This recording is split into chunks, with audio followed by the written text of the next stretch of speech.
Hi. So last couple lessons, when we talked about back to my own country, we were really focusing on essay writing, right? And the different types of essays. And two of those types of essays that we talked about were informal and formal, okay? So now we're going to take that concept of formal and informal language and we are going to apply it to short stories and tone, okay? So formal and informal. Our narrator in Shooting an Elephant, okay, he switches through various kinds of tones, right?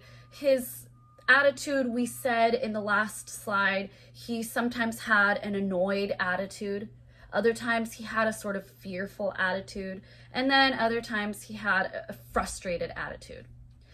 But while he's conveying those emotions to the reader, he switches between two modes of communication, and that is formal and informal language. He switches between those two modes in order to convey the tone.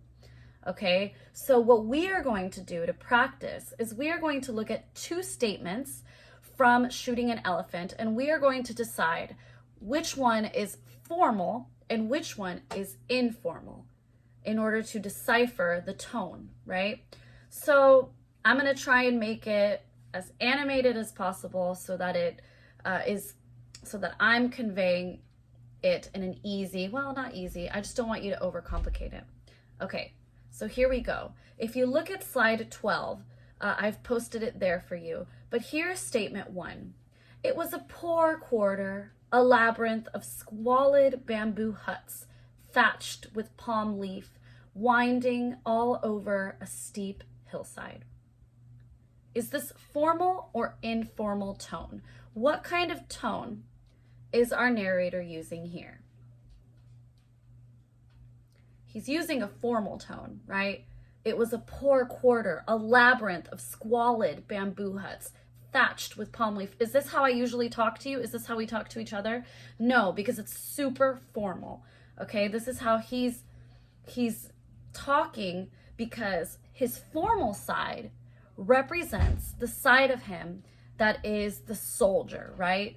He is a tool of the crown. He is a very formal person. He has this formal outer appearance, whereas he also has an inner side, okay?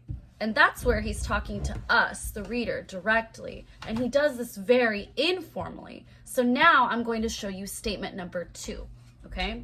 So statement number 2, super short, is never tell me, by the way, that the dead look peaceful. Never tell me, by the way, that the dead look peaceful. This is when he's looking down at the dead man, okay? Does this sound a little more like how you and I would talk? Never tell me, by the way, that the dead look peaceful. It's a little more informal, right? And so this informal tone he uses represents this inner side of him. He's got two sides to him. He's got the side of him that has to be the strong, formal tool of the crown of the British, understated. And then he's got his other side, his informal side, which is what's going on inside, his frustration, his annoyance, his nervousness, okay? And that's his informal tone.